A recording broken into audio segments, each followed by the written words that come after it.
Ladies and gentlemen, welcome to TWitWoW Request Live, I believe number 7. This is an awesome review, and this show that we just got done watching is amazing. I'm so excited to talk about this because, guys, you got to remember, our last TWitWoW Request Live review was WrestleMania 19, and that show is widely considered by wrestling fans to be the greatest WrestleMania of all time, if not the second greatest WrestleMania of all time behind WrestleMania 17. But I'm here to tell you that I straight up, questions asked, enjoyed WrestleMania 20 more than I enjoyed WrestleMania 19. What do you think, John? Oh, brother, I'm right there with you. I mean, first of all, to our Patreon donor that made this happen, Jarveris Carter. He was like, my second Patreon request. I know he's stoked for this. I know he even mentioned he partially pegged this because he wanted to hear my thoughts on the main event. And believe me, we'll have a lot to talk about there. So this is already an emotional show for me. But even beyond that, this show was fantastic. And the funny thing is, I'm going to reiterate to our fans here what I told you when we were conversing early on in the show. I used to own the VHS tape of this pay-per-view, but that was only like 2.5 hours. Like, they took away a lot of stuff to format it for VHS. So there were a lot of matches that I was seeing, not only for the first time, but a lot of matches that I rewatched. I'm like, you know what? This is actually a lot better than I remember it being, particularly the handicap match, Rock and Sock versus Evolution, which we'll get to that later. So yeah, this show, I feel like it really didn't have a low point, and those places that could be classified as low points, I didn't even feel like were horrendous. And again, I'm going to reiterate to these guys what I told you. Best part about this show, no fucking concert or anything like that. I mean, they had kind of cool-offs, things that they could do, but those weren't nearly as bad as a long, drawn-out Flow Rida or Limp Bizkit or whatever concert. I really appreciated the structure of this show. Yeah, I feel like this WrestleMania was really targeted at wrestling fans, and boy, did it get over for me. Oh, absolutely. I'm right there with you. Brother, I'm ready to talk about this whenever you are, man. Let's dig into this shit. Well, the first thing that we do get is the Brooklyn Boys Choir singing America the Beautiful, and I guarantee you half these kids had no clue what they were singing whatsoever. But once we get through that, we get to the video package. And it's actually really similar to the WrestleMania 19 video package because we kind of start with Vince, and they're like talking about how he's like this visionary, obviously. But then we get to the performers talking about what WrestleMania means to them. And that's the exact same thing that we had at WrestleMania 19. But then specifically, they do talk about what makes WrestleMania in Madison Square Garden special. Yes, and I'll tell you what, man. Oddly enough, Big Show had the line that gave me goosebumps in this video package. He says, you haven't lived, you haven't breathed until you've competed at WrestleMania. And I'm like, that's the shit right there. Did he say at WrestleMania or did he say at Madison Square Garden? He said at WrestleMania. Okay. Yeah. And I loved it. I'm like, that's it. That's the soundbite. I love their WrestleMania video packages, especially the more classical ones like, this one here. Because, I mean, this show was 13 years ago now. That's insane. And yeah, just an amazing video package. Perfect tone setter for WrestleMania. Yeah, well, and I mean, you say perfect tone setter, but then it does get kind of weird because the end of the video package, we get the line, where it all begins again. And then they show Vince McMahon and Shane McMahon, and then, like, they're holding a baby. And I'm assuming that's probably one of Shane's sons. And you kind of have this moment where it's like, oh, God, the wrestling business is run by a monarchy. Yeah, and I can tell you, because it was Vince, Shane, and again, this baby in the final shot, I can tell you could probably hear Stephanie off in the distance, like her heart just breaking. Like, so yeah, I mean, that was a weird shot, but man, what a stellar video package for sure. I love this.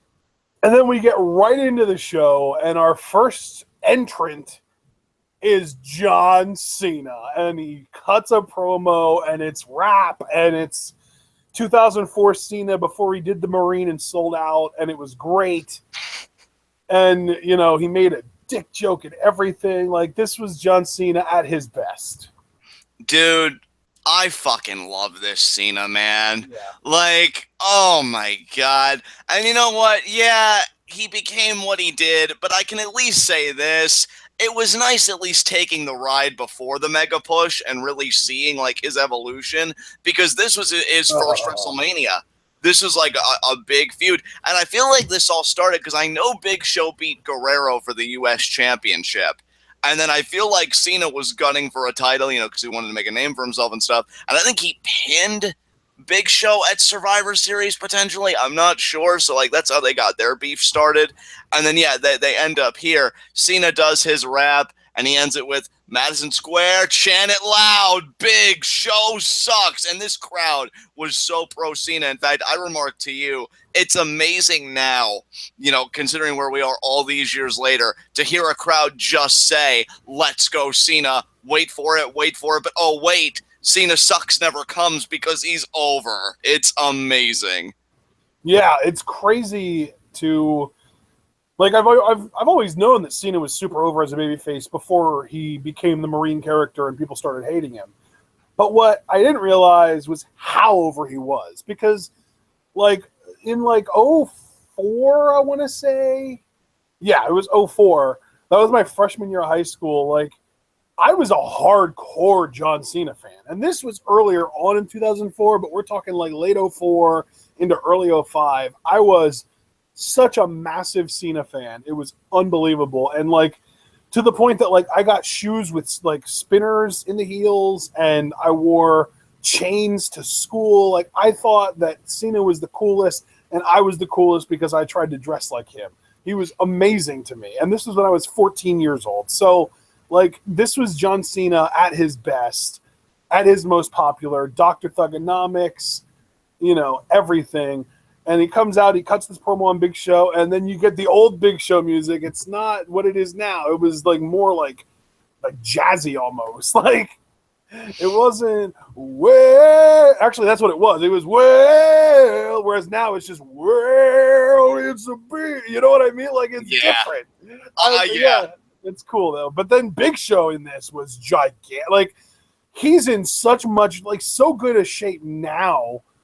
Compared to what he looked like back then. Like, he looked bad at WrestleMania 20. Like, he had, like, the dark bags under his eyes, the bad goatee, the short hair that was kind of messy and unkempt. He was way overweight. Like, I am so proud of him for getting into shape the way he is now. Oh, well, I mean, let me just say first and foremost that I'm proud of him, too, and I completely agree with you.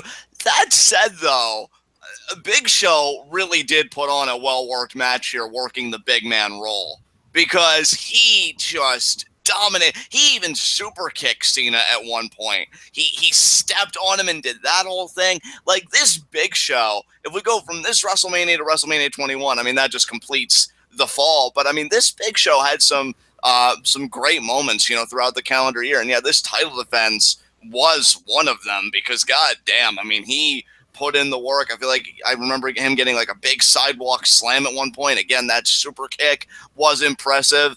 And you know what? Regardless of how out of shape he was, he fulfilled the role of the like, oh my God moment in Madison Square Garden when John Cena gets him up for the FU. Actually, it took two. I didn't remember that. I thought Cena only hit one FU in the match, and that was the match ender. Big Show actually kicked out of the first one.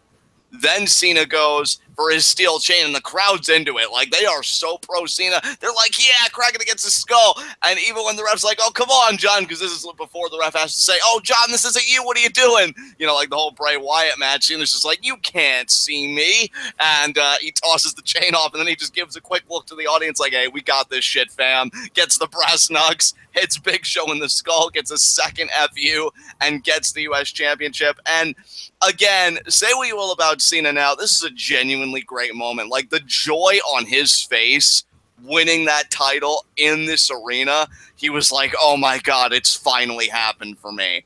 And yeah, I mean, I remember his debut. I remember him like coming up, and when this happened, I was so happy for him. I'm like, damn, he's really doing it.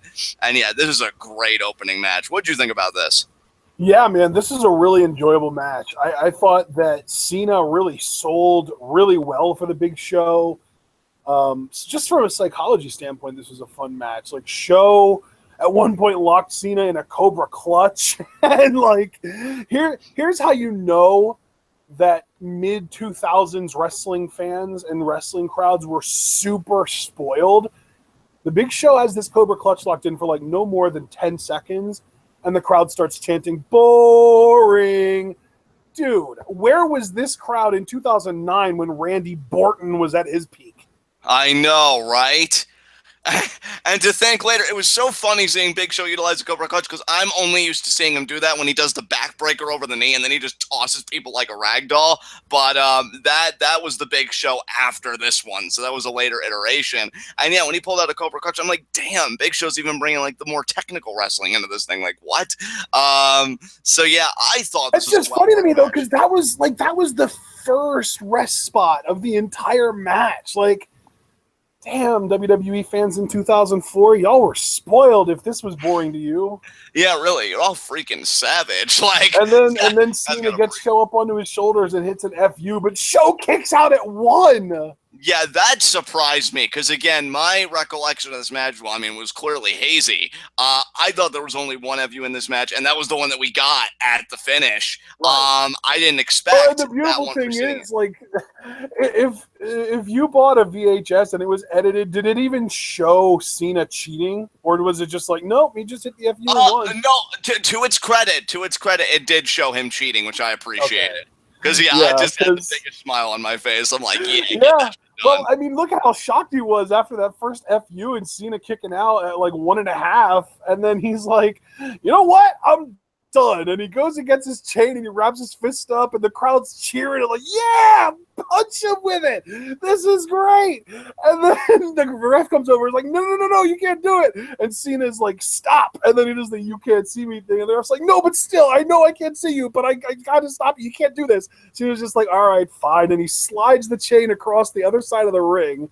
And then as the ref goes to get it, Cena gets one of his word life knuckle things that he wore to the ring and clocks Big Show with it and then hits another FU on him and gets the win. I mean, this was to me the perfect kind of match in the sense of you've got the babyface in Cena who's clearly on the rise. You want to give him that rub, and yet Big Show was the furthest thing from bitched out here because even commentary said I think he's the first person to kick out of an FU for 1. It took a brass knuck shot to the face, which is essentially cheating, and a second FU. So Cena topples the heel who was already credible, and you can't even really say like, oh, well, Big Show's this now. No, they really went out of their way to make sure Big Show still left that match a beast. And yeah, this is the perfect kind of opener to me, which is how it executed everything. This is great. Yeah, man. Yeah, this was a lot of fun. So in hindsight, though, if you think about it, Cena, he was really, really over here, and that lasted another maybe 14 or 15 months because then in June, July-ish of 2005, he got drafted over to Raw, and his first feud was with Chris Jericho, and the crowd just would not boo Jericho over Cena. Yeah. It was all downhill from there, which is really a shame, dude, because, again, you see a moment like this where he's clutching that belt to his chest and the crowd's into him. I'm like, what happened? And then I'm like, oh, yeah. I mean, dude, if you think about it, as soon as he got drafted over to Raw, his first feud was with Jericho. His second feud was with Kurt freaking Angle. And I believe, if I remember correctly, his third feud was with Edge. And those are all guys that people love to even when they're heels, people love that. Like, that was the Angle feud was the one where Angle gave the backstage interview where he's like, if I could make anybody in history tap out, it would be Jesus. Yeah. And I'm not very fond of the blacks. Like, Angle was at the point that he realized that he wasn't going to get booed. So he just went out of his way to say the most absurd, ridiculous shit that you've ever heard. And the crowd still cheered him because he just could not get Cena over anymore. I mean, he even went as far in that climate, keep in mind, which I feel like we're still kind of in the throes of today, but I think it was even worse back then. It was like, yeah, I hope the U.S. loses the Iraq War. Like, he did everything. Yeah. He did everything. And here's like what really confounds me, because, again, you see a moment like this which is so genuine and so earned. It's like the moment Cena became the man, because even on his road to winning the title. Oh, yeah, that's right. And then he went against, after Jericho and then Angle and then Edge, his next feud that led up to and kind of got blown off at WrestleMania 22, Triple H, who did his thing and pulled a Triple H and got cheered. Yeah. And again, like, you look at a moment like this that's so earned. Even his road to the title, the JBL feud, you had JBL saying things like, oh, you know, people like you, you're trash. Your mother had to lay on her back to pay the grocery bill, things like that. So, like, even that was a struggle. But it's like the moment WWE said, okay, Cena's the man now, it's like vulnerability became a bad thing. Yep. And that is so sad because... And then of course, that same year, after the WrestleMania 22 thing with Triple H, in June or July of that year, One Night Stand. Oh, God, he got eaten alive. Yeah. Oh, man. Yeah, it was rough for him, man. And again, that's not even me being anti-Cena. It's just saying it the way it is.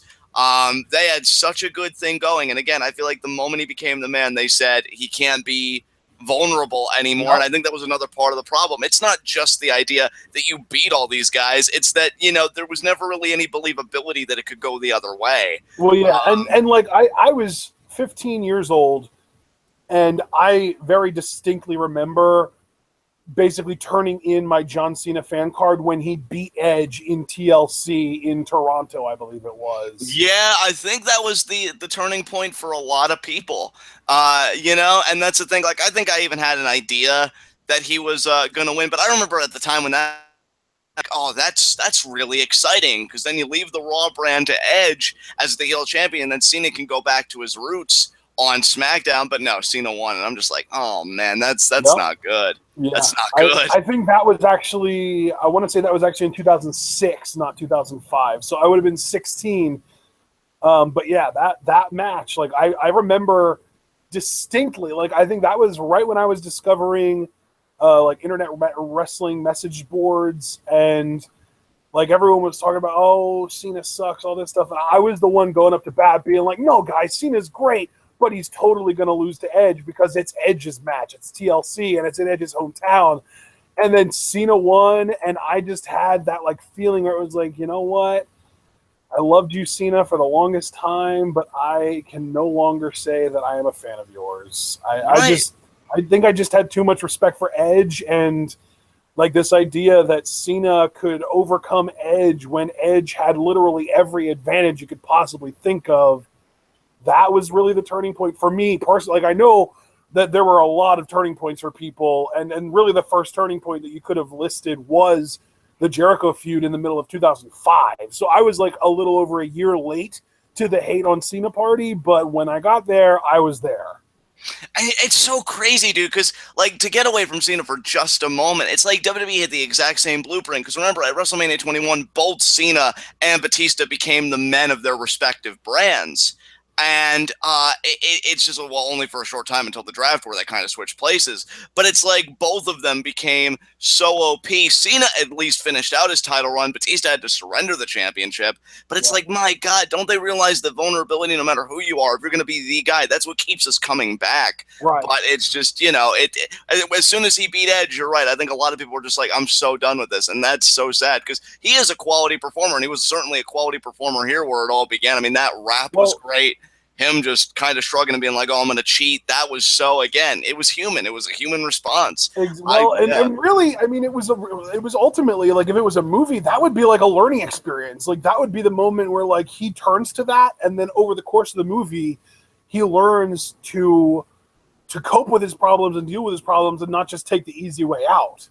Right, exactly, yeah. But rather than that, he just starred in a Marine movie and then pretended he was a real-life Marine for years. Yeah, but you know what? That was all then, here, and this moment, he won the U.S. title, and again, that elation on his face, I could relate to that so much. I'm like, that is awesome. That was WrestleMania, to me, people having reactions like that. So I had fun with this. What came after this, brother? Well, and I did just want to kind of say that even though Cena lost me for a long time, the U.S. title run that he had very recently when he was doing the U.S. Open Challenge really kind of won me back into Camp Cena. So I can honestly say that I'm back into, the role of being a John Cena fan now, even though he lost me in late 06. Oh yeah, I'm the same way. I'll come out and say it right now. I feel like his work the past, I want to say 2 years, has been so good. Now, granted, that the promo he did most recently on Talking Smack, there are still those moments where I get annoyed with Cena, but on the whole, yeah, I'm digging everything he's doing right now. I'm enjoying his work, and yeah, I'm definitely back in his camp. And now his work with the Miz is the stuff of legends. I know, right? So good, so good.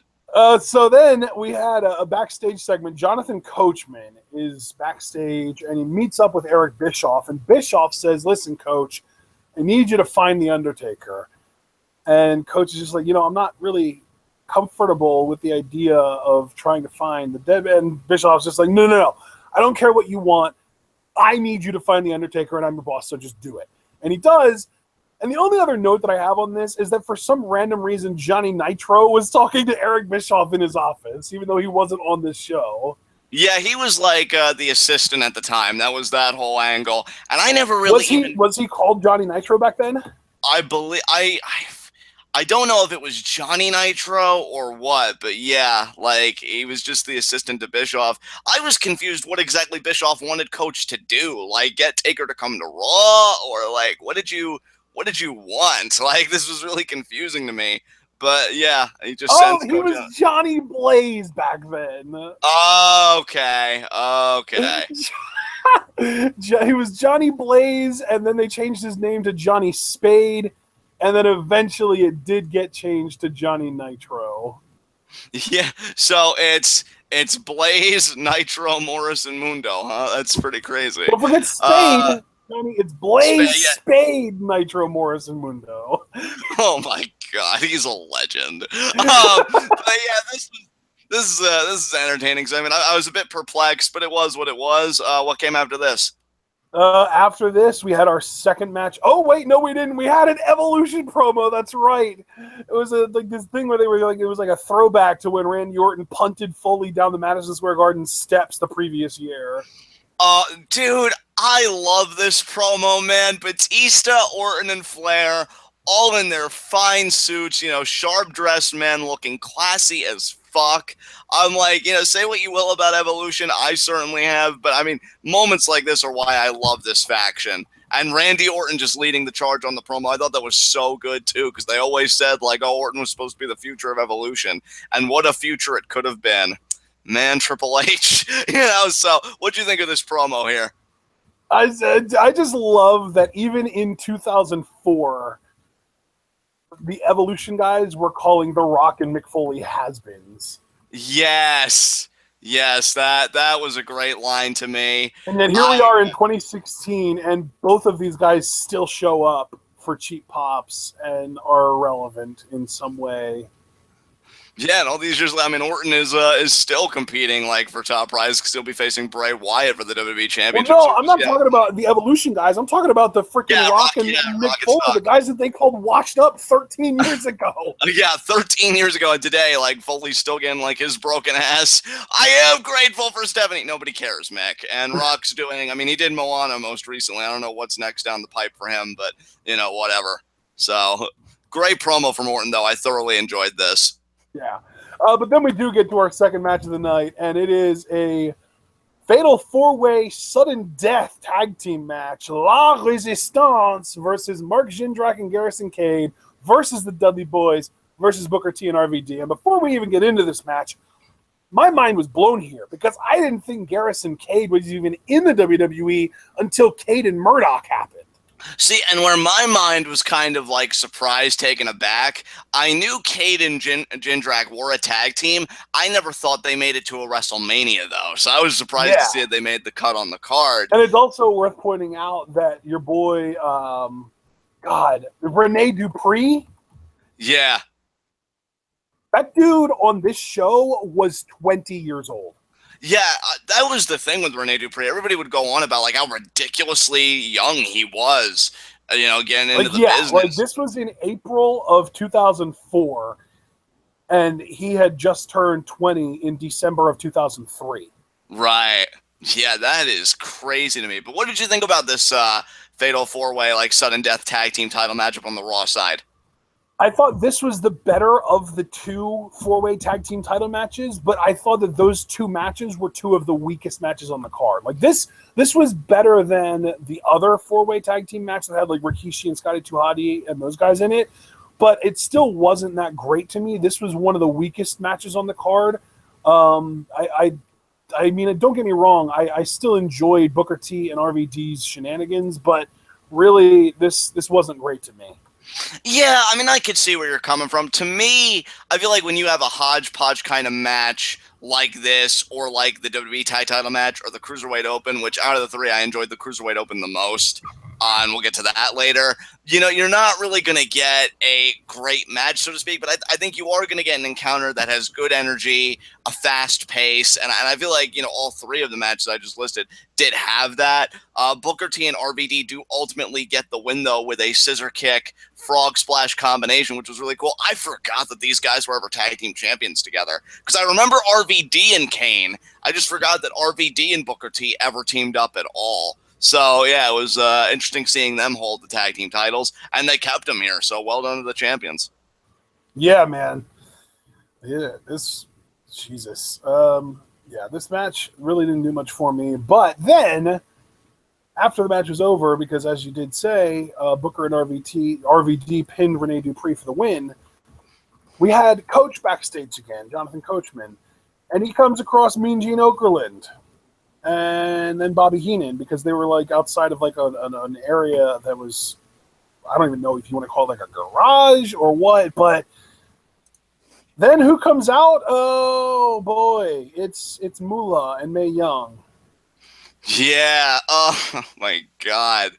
I'm used to segments like this with Mae Young, and you know, it's given what we know and given the rant you've went on about like the fabulous Moolah, it's not surprising that she would, you know, rip people into a dark room, you know, and get them to perform things they don't want to. And yeah, this whole thing, it was a weird gag. I don't know. Again, I'm used to it from them. But again, I'd rather take this than like a 20-minute fucking concert from insert performer here. So yeah, this was fine. I didn't mind this too much. Yeah. So then we got a really strong video package for a match that ended up being pretty good. Jericho and Christian. And this whole angle, I mean, first of all, the whole angle was just ridiculously misogynistic. They treated Trish Stratus like an object. The moral of the story ended up being, if you're a dick to women, they'll sleep with you and attack your best friend. And, you know, like it's just really bad. But, you know, eventually the whole story was that, like, they made a bet with each other where Jericho was going to try and bang Trish and Christian was going to try and bang Lita. And then Jericho caught feelings for Trish and wanted to be, like, with her and not just, you know, see her as, like, this object and, you know, make it his goal to just have sex with her.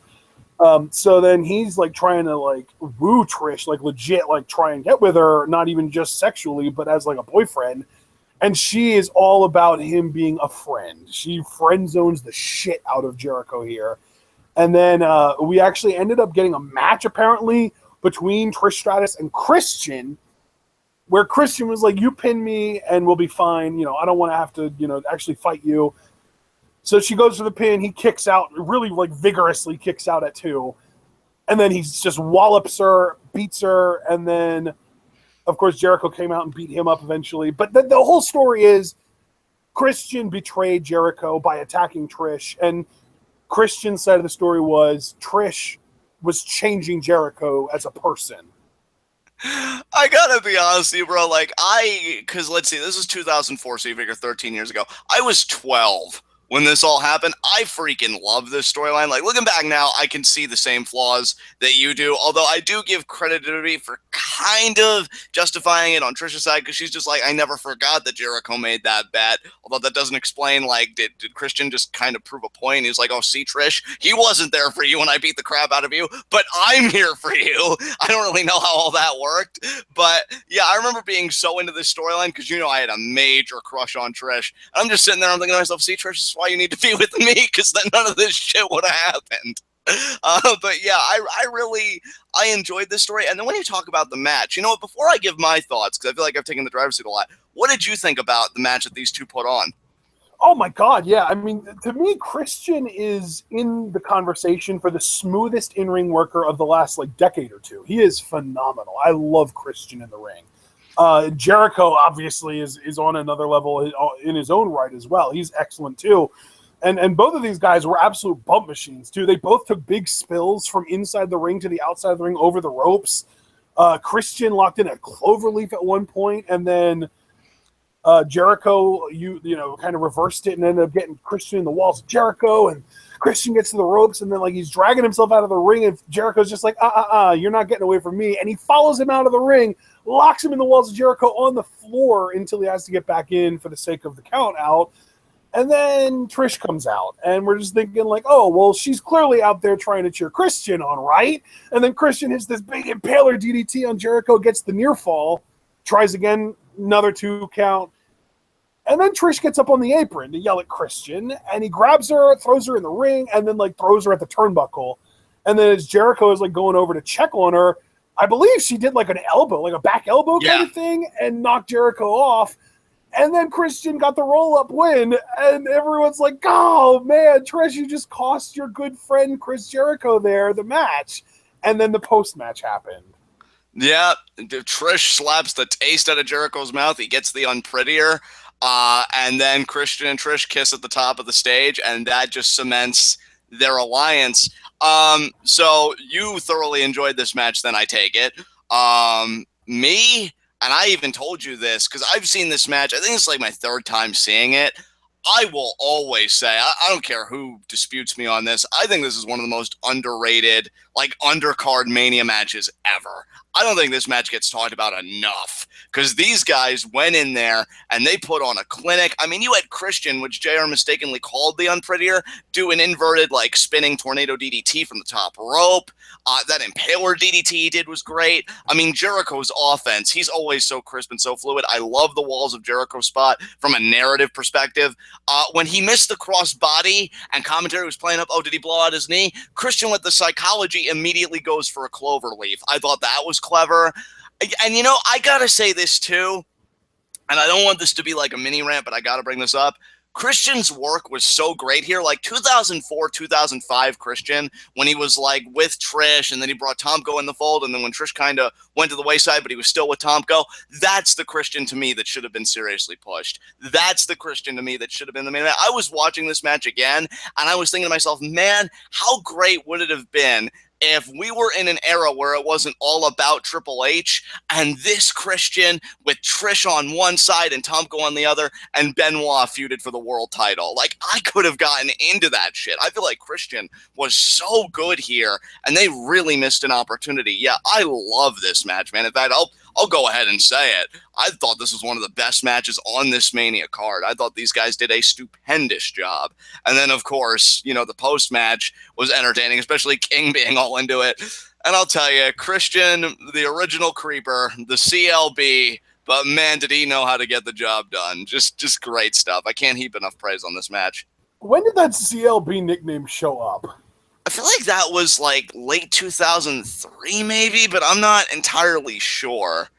But yeah, Christian's antics and the way he would smile and his peeps, I'm my God, this would be James if he was Canadian. He really did the creeper role so well. I remember when him and Jericho faced Lita and Trish at Armageddon. So that was December, a few months before Mania. And it was a battle of the sexes. And I think at one point Christian got Lita's panties off or something. Something happened. And he's twirling them around. And he's oh yeah, he's so into it. And then he gets kicked in the balls while the referee doesn't see it. Christian was just so good at being that creepy guy. That guy that would probably just be oh, I'm here for you. But it was really aggressive in his friendship because he's thinking, I'm getting into those pants if it kills me. I don't know, man. He's so committed to the character. I love it. This Christian was actually one of my favorites, if I'm really being honest. It's kind of weird to me that Christian was always so infatuated with Lita, considering where Lita ended up. Yeah. Exactly. I know, right? That's nuts. But I yeah, wonder if man. that was like a complex. Like Lita. Oh, wait. You mean Lita and my best friend are together? That must mean that Lita only goes for alpha men.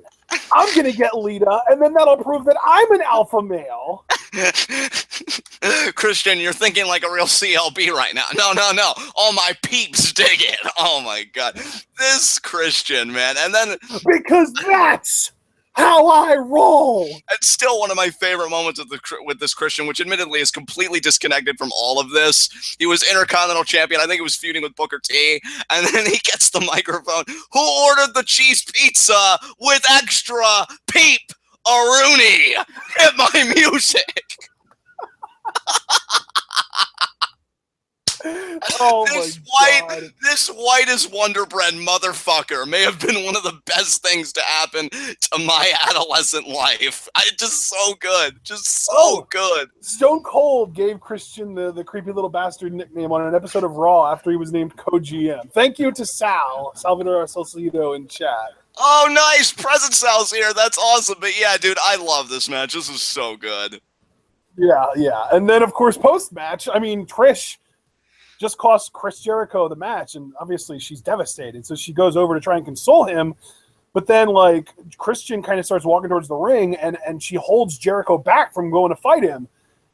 And then when Jericho spins around to ask her what she's doing, she slaps the taste out of his mouth twice, and then Christian gets in the ring and hits the kill switch on him, and then Trish walks away with Christian and makes out with him at the top of the ramp. Yep. Oh my god. Moral of the story: if you get abused by a man, make out with him. Yep. And as King said, that two-tongue tango, JR, like he was into it. I don't know, man. It was some crazy shit, but man, what a great match those two had. Oh my god. But then we got an interview. Lillian Garcia interviews Mick Foley, and before Foley really gets on a roll, The Rock shows up and he stops him because Foley was about to be like, oh, and the plan me and The Rock have set up tonight. And then The Rock was like, whoa. And then The Rock, he stops Mick from talking about the plan, and he talks about all of the people, and he points out, the Hurricane and Rosie, and makes a fat joke about Rosie. And then he points out legends, Jimmy Snuka and Don Morocco, and then points out the crowd, and they go out and everything. And This was The Rock when he was phoning it in, basically. I enjoyed this promo, man. I ain't gonna lie. Calling out Hamburger and Grimace, that was great. And yeah, the energy of Madison Square Garden. And I love too that like when he said that, I forget if it was Hurricane or Rosie, but one of them hit like a wrapped McDonald's burger behind their back. Yeah, it was Rosie. Get those chicken nuggets, you fat son bitch. I don't know, man. I was smiling like an idiot for this promo. And then, if you smell what Rock and Sock, Foley saying Sock is cooking. And that would be our segue into this 3-on-2 handicap match. And brother, I'm going to give you the reins on this one because while I enjoyed this match, you seem to love it. This was so fun. But before we even get to the match, can I just say, 2004, The Rock, I'm like 99% sure that Ricochet is basing his entire physical appearance on the 2004 version of The Rock. Did you like tweet him asking him that, and did he ever confirm it? Because if you haven't, maybe you should. I tweeted him, but he never replied. He doesn't really reply to fans very often, I've noticed. Yeah, I'm telling you, I would not be surprised because he has explicitly said, like, The Rock, like, that is his wrestling It's his idol. hero. Yeah. And, like, he has, like, the big shoulder tattoo that goes into the pec, but it's on the opposite side. And, like, he has the goatee, but he also has, like, the beard on top of the goatee. And he has, like, a super similar haircut. And, like, when The Rock was cutting his promo, there was a moment that he looked kind of like Ricochet. Yeah. I'm so glad you said that because, like, the resemblance hit me, too. And then I remembered, like, how Ricochet felt about The Rock. And I think The Rock's even, like, acknowledged, like, Ricochet on Twitter. Like, they've had an exchange. And he said, like, that was so cool that his hero told him, keep doing your thing. You do awesome stuff. And, yeah, so that was just really cool. And, outside of that, again, I'm going to give you the reins because as much as I enjoyed this handicap match, you seem to love it. So what'd you think about this? This match is my lifeblood. I enjoyed this so freaking much. And not even like in a way that like I felt like this match was like good for the business or anything, because really The Rock single-handedly made all three members of Evolution look awful. Like, he dominated everyone. But when you've got, like, I want to, you know what, before I even say it, I'm going to look up how old Ric Flair was when he wrestled this match. He was born in 1949. So he, at this point, would have been, like, almost 60 years old. Like, we're talking, like, 55-ish years old? Yeah, 55. Yeah. Yeah. So he was 55 years old, taking a freaking back body drop to the outside. Not only that, can I just say, too, since we're on the subject of Ric Flair, Jerry Lawler, the King, had a great line, because when Flair tried going to the top rope, he's like, "No, Nate Stone, this never works." It never works for you. And then he got gorilla press is. slammed into the ring. Yeah, I love how meta that was, because like, oh, Jerry, you're not even wrong. But yeah, the back body drop on the floor, and then the Cactus Jack elbow. Like, God damn. Yeah. Dude, these guys, like every single one of the guys in this match worked so hard to make this match fun, and it worked, because like you've got Ric Flair taking the backdrop to the outside and then the Cactus Jack elbow. The Rock took a bump to the outside as well. I don't remember exactly what the setup. Oh, yeah, that's right. He was fighting Randy Orton, and then he went to go off the ropes, and Batista pulled the top rope down, and The Rock took a spill. Yeah, dude, Rock really was so OP, because there was another moment where I think Batista not only got his clothesline, which like a few months later would be like really built up, like, oh, Batista hit that clothesline, is he concussed? He did get his Batista bomb, and The Rock still kicked out. I mean, to be fair, it took a while for Batista to go for the pin after hitting the Batista bomb, so you could have predicted, that would have been a kick out. Right, but I mean, all this. But then, like, dude, I think the thing that I love most is that The Rock completely owned Batista and Randy Orton whenever he was going against either one of them one-on-one in the ring. But when Ric Flair tagged in, he backs The Rock into the corner and he connects with his chops. And those chops are the only bit of signature offense that any member of Evolution gets for like the first 8 and 9 minutes of this match. Yeah. It was like, crazy. Yeah, Rock was fired. Flair was the star of this match as far as I'm concerned, which is ridiculous because he was 55 years old. Well, dude, you figure he was taking the bumps, which respect when you're 55 and you're working the WWE schedule on top of that. It's not like this is like New Japan or whatever, or you know, any of those places. And he had the theatrics because like The Rock mocking his strut, and then Flair stopping Batista after the Spinebuster saying, "No, Dave, no!" And he tries going for the people's elbow with the Flair touch. Like, yeah, Flair worked his ass off here, and not dude, just even Foley took a freaking steel step spot. Oh my God, his knees got destroyed. That's what I'm saying. Like, that looked brutal. Yeah, dude, that was freaking nuts. And really, though, that, like, it took The Rock deciding to full-blown like Superman it and try and take on all three members of Evolution by himself for anyone other than Ric Flair to get any signature offense, because that was when Batista hit his spine buster. Yeah, dude, these guys did everything, and the biggest compliment I can give it, this match is a lot better than I remember it being. Because this match was on like the VHS tape that I know, and I love in chat, like, what's a VHS? But I remember watching it and being like, man, this match is all right. But watching it now, I have a whole new appreciation for it. Like the energy, these guys knew, you know, especially on the Evolution side with Batista and Orton, like, this is our first Mania. We've got to make it count. And, you know, they did. And then, you know, you got Foley even in there, you know, doing the best he can. I feel like everybody put their best foot forward. And even if The Rock was phoning it in, I mean, he made a pretty good phone call, because I think he even did well in this thing. I just had a lot of fun with this like you did, man. This is great. Yeah, it was great. And then, like, after the Batista bomb, you know, Rick goes for his own little version of the people's elbow. And The Rock kips up, clobbers Rick, hits him with the spine buster of his own, and then hits a real people's elbow. And then, like, there was this great moment after that people's elbow where Ric Flair was on the outside, and I guess he was with it because he just, like, freaked out, and, like, he just decided he was done with the match because he full-blown, like, sprints around the ring. And I'm thinking, like, oh, he's going to, like, pull Foley down off the apron to prevent a tag. But no, he goes for a freaking steel chair. I love that, yeah. Yeah, like and then like as the ref is trying to admonish him for grabbing the steel chair, Batista hits the Batista bomb in the middle of the ring, and then the referee turns back around, and that was when we got the 2 count from the Batista bomb. Right. And then I feel like it wasn't too long after that, Foley's in there. He's doing what he can. It's Foley and Orton, where this whole feud centers around. He's got Sacco, and we get RKO out of nowhere. Orton just explodes, gets it, 3 count, and Foley is stunned. He's even like arguing with the ref, like, are you sure that was 3? And honestly, that might have been the first bit of offense that Orton hit the entire match. Yeah, and it ended the match on top of it. Like, it was crazy.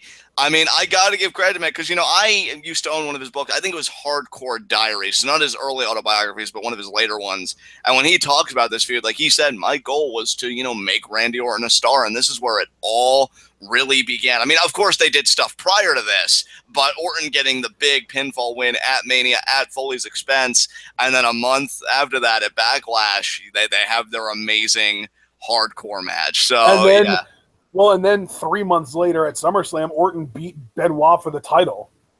Yeah, crazy where Orton's trajectory would go. And yeah, just a great handicap match. And Orton gets the win for Evolution. He looks so happy too. He's like, oh God, guys, we won that. I didn't know if he was going to go crazy on us. So yeah, Evolution gets the win. Really fun match. And Madison Square Garden, to their credit, they're chanting Foley, giving him a standing ovation, him and Rock hug. And yeah, just a great moment all around. Yeah, that standing O was great. That was iconic. But then, like, normally we wouldn't even touch on the Hall of Fame, but this was noteworthy because this might be, even to this day, the most stacked Hall of Fame class in history. And I think a big reason for that is because this was after, I think, like an 8-year hiatus from the Hall of Fame, because they did the Hall of Fame in 93, 94, 95, 96, and then I'm pretty sure they didn't do it again until this show. Right. And that's probably why this was so stacked. But, like, this Hall of Fame class is ridiculous. I mean, really, Harley Race being in this Hall of Fame class alone, like, he could have been the headliner and you could have had a bunch of relative nobodies and it would have been fine. But then you also had superstar Billy Graham. You also had Jesse the Body Ventura. Bobby the Brain Heenan was in this class. I mean, it was ridiculous. Yeah, this Hall of Fame was stacked. I mean, to echo your sentiments, I couldn't believe the names that were in here.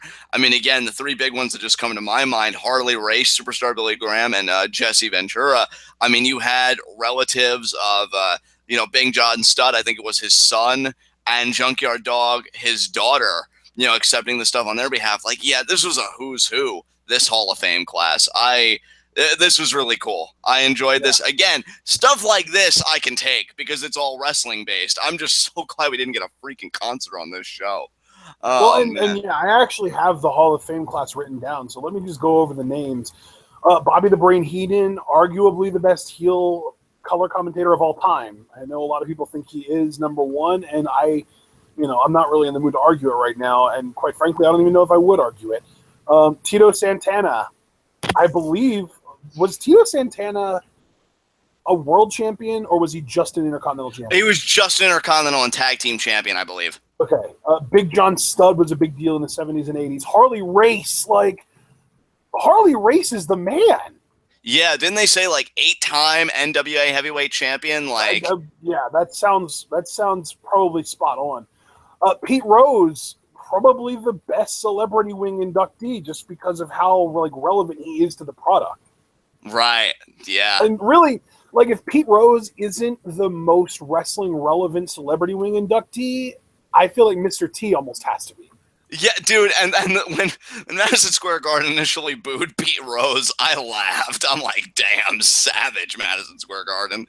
God damn, but yeah. Pete Rose, great stuff. And then, I mean, Don Morocco is a former WWE champion. Right. Greg the Hammer Valentine, I mean, he's not as big of a deal as some of these other guys, but he was still, he was in the Hart Dynasty, wasn't he?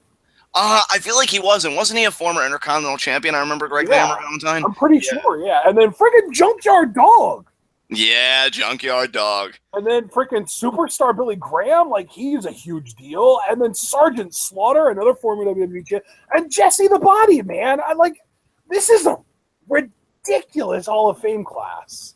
Yeah, it was. I mean, that's... And we go from old guys, old legends getting their due and their credit to the Playboy evening gown match, because clearly we need someone in this building to have a heart attack tonight. Exactly.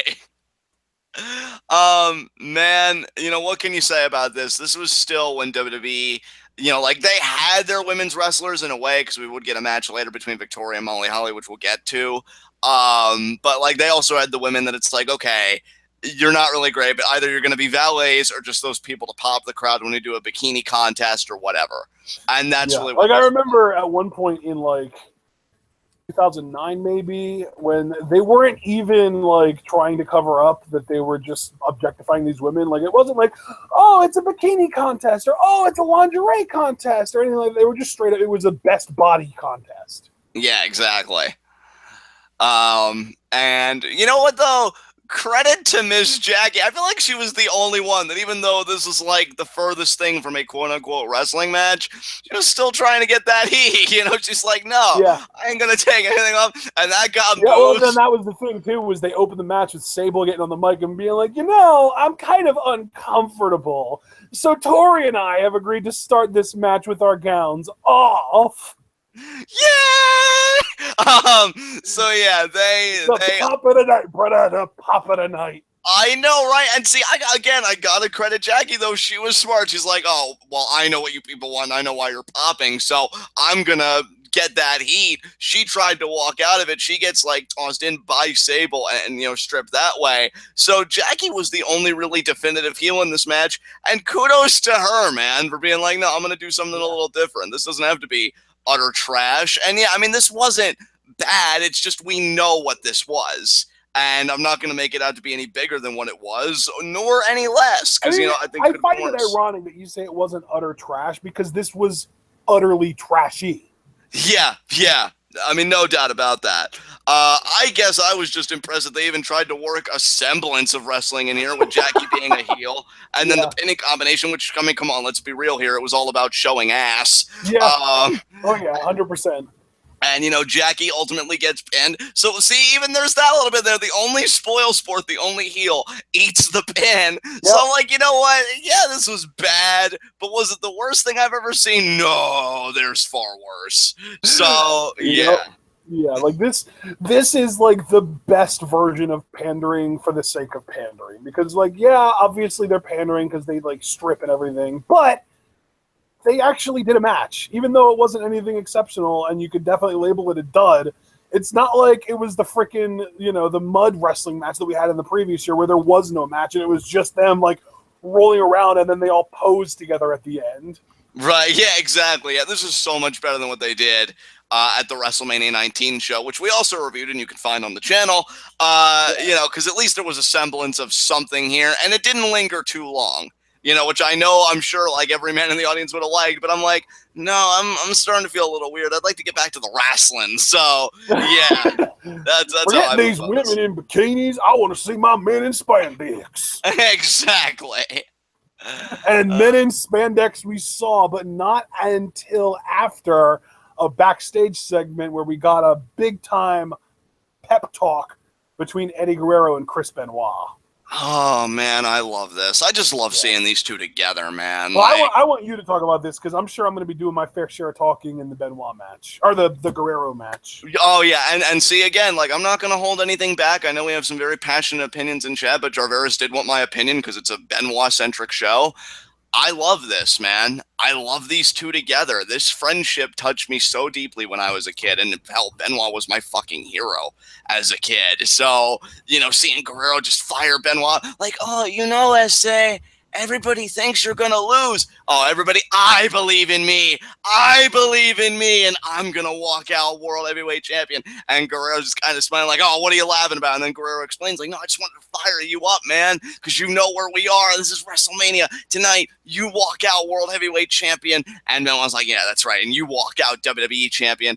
This is friendship goals, people. I don't care what anybody says, honestly. I love, too, though, that Eddie brings it full circle because he went, like, you know, there was this whole like, oh, nobody believes in USA, and then at the end it was, I believe, Chris, I believe. Fucking friendship goals. I love this, man. Yeah. I unapologetically loved everything about this and everything that would come later, which we'll get to. Yep. This was my childhood, and I loved it. So good. And speaking of childhood, we've got a bunch of children-sized men about to fight because we've got the Cruiserweight Open up next. Oh, man, I love this, man. Like, I thought it was great. I had a lot of fun with this. What did you think about it? I mean, it was all right. I feel like they made every single person in this match look like a geek for the sake of like, oh, well, everyone needs to get pinned in under 2 minutes. Yeah, and again, like, that's the problem with matches like this. You know they're not going to have, like, any kind of a story. The only quote-unquote story we got was towards the end because Rey and Chavo had the feud going into this, which begs the question, why didn't they just do a one-on-one match? But again, I think the way they explained that was the heel GM Paul Heyman was just kind of screwing with Mysterio at the time. So, you know, I thought Jamie Noble worked his ass off. He actually got 3 eliminations, which impressed me. Former Ring of Honor Pure Champion Jamie Noble, a.k.a. James Gibson. Like, yeah, that's where he was here. Because, like, now, like, obviously in hindsight, because he had, like, the whole trailer trash angle and all that stuff, like, it's hard to see him as anything but Jamie Noble. But at this point in the WWE, he was still relatively fresh, like under 5 years, I would say, in the WWE. And I feel like he maybe even spent more time in ROH than he did in WWE by this point. And like you could still tell, man, that like he it's almost like he wanted to work Ring of Honor style in WWE. And that's why he was like all about this cruiserweight stuff, brother. Yeah, you know, I wish they would have given him that chance. I feel like they did a little bit when he had the team with Kid Cash, the Pitbulls, but they never went anywhere. And that's such a shame because I'm like, this guy's such a good worker. I want to see more of this. So, yeah. I mean, Ultimo Dragon was great because he got the early elimination on Shannon. Shannon Moore, that is. Actually, you know what? I think when he was James Gibson in ROH, he might have been the world champion, not just the pure champion. Yeah, he was a former ROH world champion. Yeah, he was. Yeah. He was the freaking world champion, James, and dude, that was actually after this. That actually, the ROH world title win happened after this show. Yeah, that's crazy. I thought that he won the ROH world title before his stint in WWE. I thought he did too. So wow, I learned something because that's actually shocking. And then I guess he came back later. Yeah, that's the crazy thing too, is that he actually beat CM Punk in Ring of Honor for the title in 2005. Oh my God, what?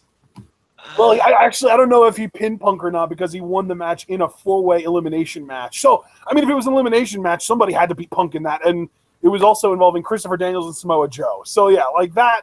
I'm sure that match was insane and incredible and crazy, but who walked out the winner? James Gibson, a.k.a. Jamie Noble. And who did he eventually lose it to? Bryan Danielson. What? Yeah. Unfortunately, though, his fortune wouldn't be as good in this matchup because despite the role he was on eliminating 3 people, I love to when he eliminated Nunzio because Nunzio comes in and he's like, come on, you know? And he's just trying to angle his way. No, he's done. Nunzio, you're such a stereotype. You know what, though? He's a lovable stereotype. I'm like, you know what? I'd have pasta with that motherfucker. This is a great guy right here. Oh, my God. But, you know, Billy Kidman then comes in, and Billy Kidman, man, Jamie Noble's his bitch, because Dude, Billy Kidman is such a freaking spoil sport, I swear. Like, he ruins everything. I know, right? Oh, my God. He eliminates Noble with, like, an avalanche BK bomb. And then did Ray come after this? Because I feel like Ray was next up. I actually took notes on this, so let me tell you here in a second. Yes, Ray was in after this, and Ray ended up pinning Billy Kidman with the top rope Yoshitonic. That was cool as fuck. I'm like, what? And then who do you think came in next? Tajiri. The Japanese buzzsaw. And that exchange didn't really last too long. Tajiri missed his henchman, Akio. So he was originally going to participate, but he doesn't after that because, you know, he just missed in his eyes. He can't compete. And Ray gets a victory roll on Tajiri and gets the pin. Then it's Ray and Chavo. And I feel like even these guys didn't get a lot of time when, again, this was the dominant story because Chavo had been ducking Ray the whole time. Yeah, because like there was the whole like the mist spot, and we were expecting Akio to be able to come in next, but because he got the mist in the face, he couldn't even be in the match. Like he was scheduled to be in this match, and then he wasn't. Exactly. So then Chavo, they just straight up skipped over him because my face hurts, and we need to keep this match going at fast pace. Exactly. So then Ray and Chavo have a little bit of an exchange. Ray actually takes out Chavo Sr., diving on the outside. Rest in peace, brother. It's really depressing when you watch a show that's only 13 years old and there are so many dead people on it. I know, dude. I know. And especially when you consider that, like, literally the two guys that closed the show out, rest in peace. Absolutely. And then freaking Chavo Classic just died earlier this year, I think. Yeah. Yeah, and it's really insane to think about it in that context. But he tries to go back to work on Chavo. Chavo, though, stacks him up at one point, and Chavo Sr. actually gives him the assist, grabbing onto his hands to give him extra leverage. So, despite the fact that Ray was... Chavo cheat to win his match at WrestleMania 19 as well? No, because... well, actually, wait a minute. He might have. No, because World's Greatest Tag Team won. Los Guerreros didn't win. So, yeah, they lost to WrestleMania 19. Then it might have been, it was the other way around then. It was Rey Mysterio got cheated on to win. Who beat Mysterio? Matt Hardy. It was Matt Hardy. Yeah, I knew somebody did like this same exact thing. And I didn't remember if it was Chavo delivering the same exact thing or Mysterio receiving the same exact. It turns out it was Rey. He got pinned almost the exact same way, but rather than using someone else as help, Hardy just grabbed onto the ropes and didn't get caught in the match last year. I feel like it was even worse this year, though, because even though Ray was dressed as the Flash, he just couldn't kick out fast enough. I mean, that really sucks, I know. Ray. I mean, how are you going to dress up as the Flash and then not be fast enough? Which Taz miscalled as Spider-Man. What a fucking noob. It's not even in the same universe. Yep. Oh, my God. But yeah, Ray PW Gregory in chat actually makes a really great point that we haven't pointed out. Ray wanted to go after Chavo Sr., and Chavo Sr., the referee got in between them. So Ray jumped over the ref to hit Chavo Sr., and like Chavo Sr. wasn't in position at all. He basically ran to catch Ray to save him. That's professionalism at its fucking finest. Yeah. Wouldn't expect anything less from a wrestling family like the Guerreros. So definitely. All right. So after this match, as crazy as it was very short. I'm actually going to look and see what the exact time was. 11:31. So we burned through 8 eliminations because Akio wasn't eliminated. 8 eliminations in 11 minutes and 31 seconds. So basically, we're talking about 1 elimination every 1.5 minutes, not even. Yeah, I mean that is just crazy to think about. I still had fun with it, though, but Ray gets cheated for the second straight year, man. Oh, my God. At least he would bounce back the following year at WrestleMania 21, so I can't feel too bad for him. Yeah, I mean, that wasn't the show that he won the big one at. That was 07, right? Yeah, that was the year after WrestleMania 22. WrestleMania 21, it was tag team champions against each other, Ray versus Eddie, which was the really laying the groundwork for that whole feud. Yeah. Oh, man. All right. So then we got the match that everyone wants to hear us talk about. The match that is getting repeated for not even a 3rd time, but a 4th time coming up here at WrestleMania 33. Brock Lesnar versus Goldberg.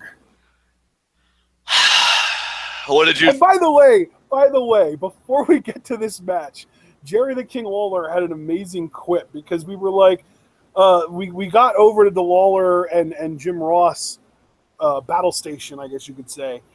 And then Lawler said something about how the last cross-promotional match. And he had, do you remember what he said? Because he had this ridiculous quip. No, bro, I can't recollect. Oh, my God, that's going to kill me. He said something so hilarious, and I died, but it was a real slobber knocker. I provided the slobber, and they provided and then Ross cut him off. Nice. Wow. Yeah, I mean, this match, they're doing it again for the main event. Oh, my God. this year at WrestleMania. So what did you think about this match, man? Let's get to it. This match was hilarious to me. This match blew my mind more than any other match on the show, and it wasn't even in a positive way because, like, dude, the crowd was well aware that Brock was done. I don't know if they were aware that Goldberg was also done. Yeah.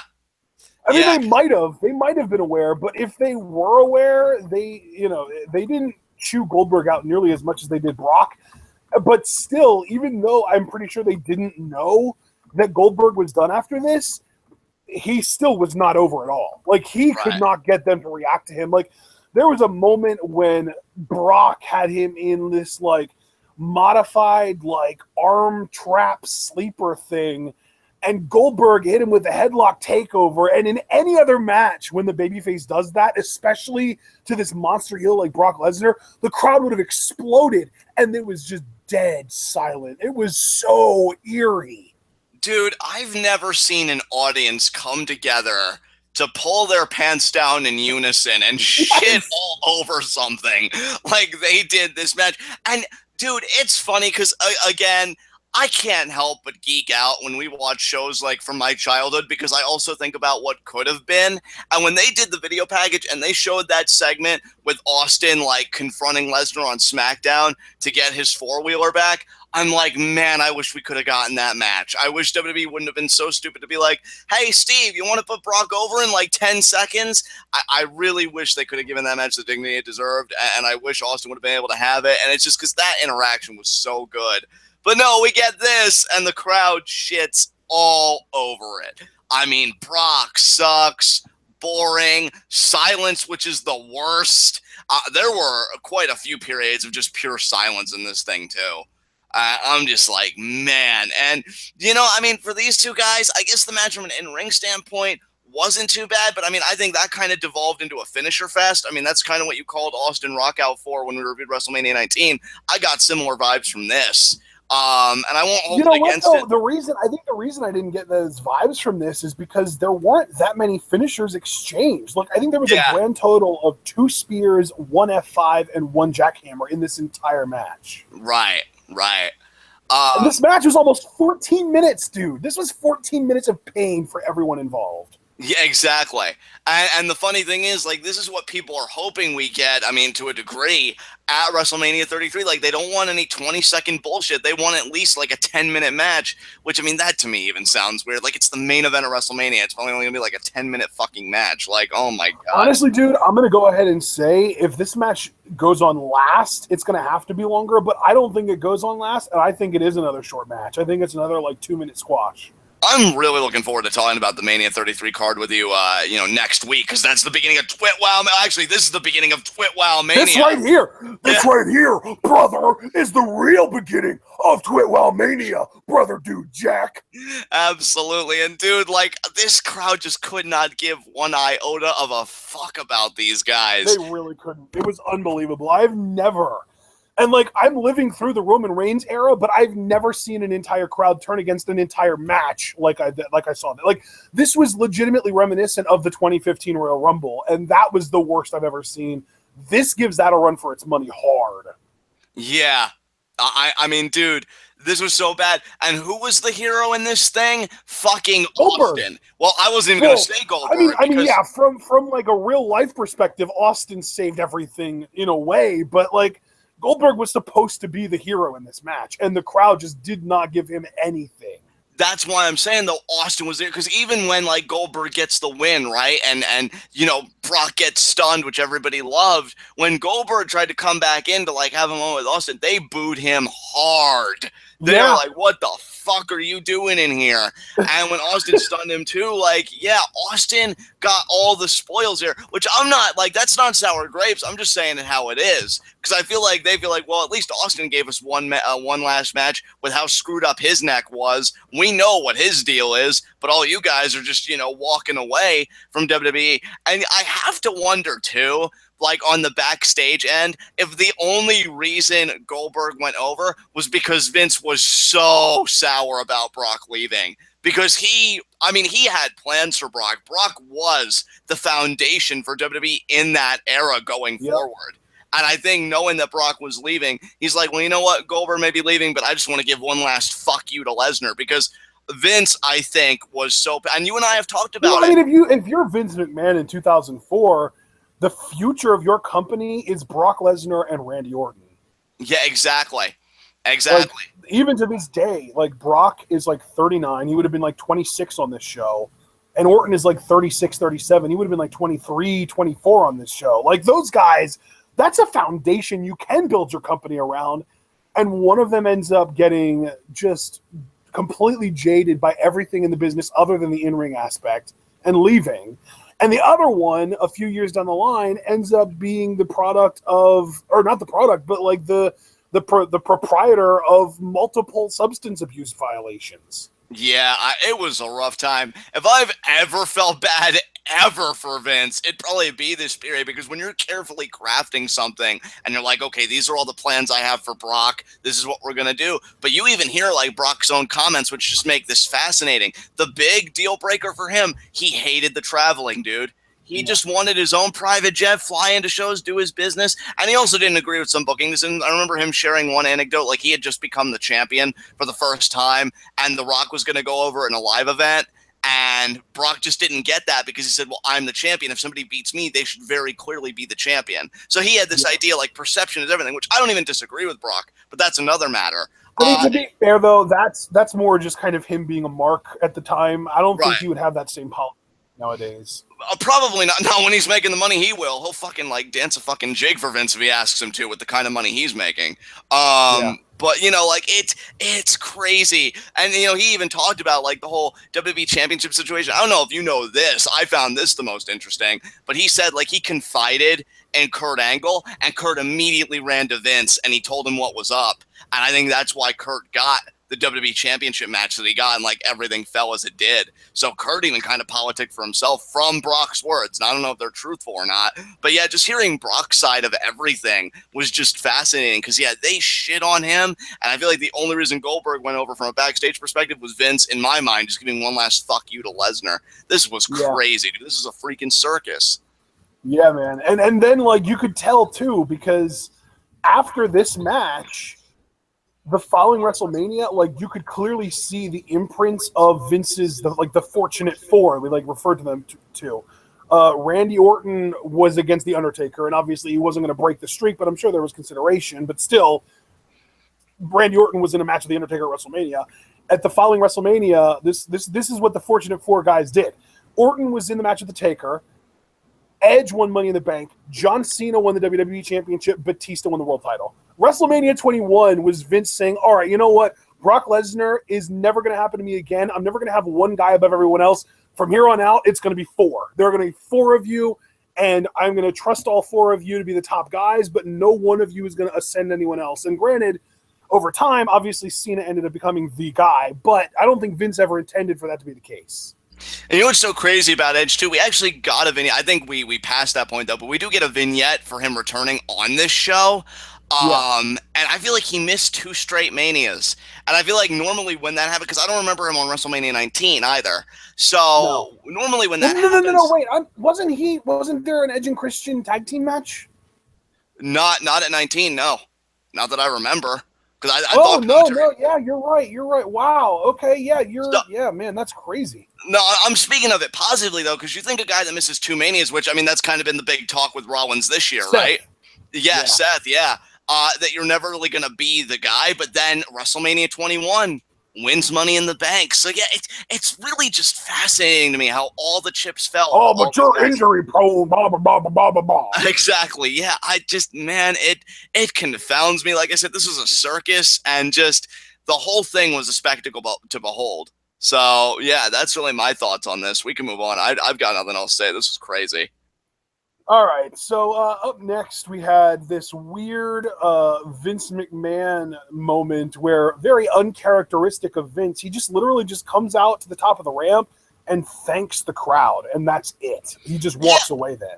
I was waiting for the other shoe to drop. So, like, are you going to hire all these people and then fire them? Like, right? I just wanted to come out here and thank all of you for giving me your money. Like, I was exactly something.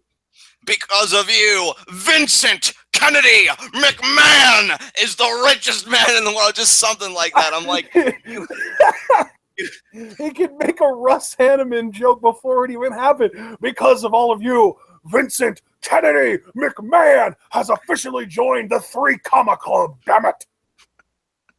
You could just tell with the way that man talks and the way he carries himself.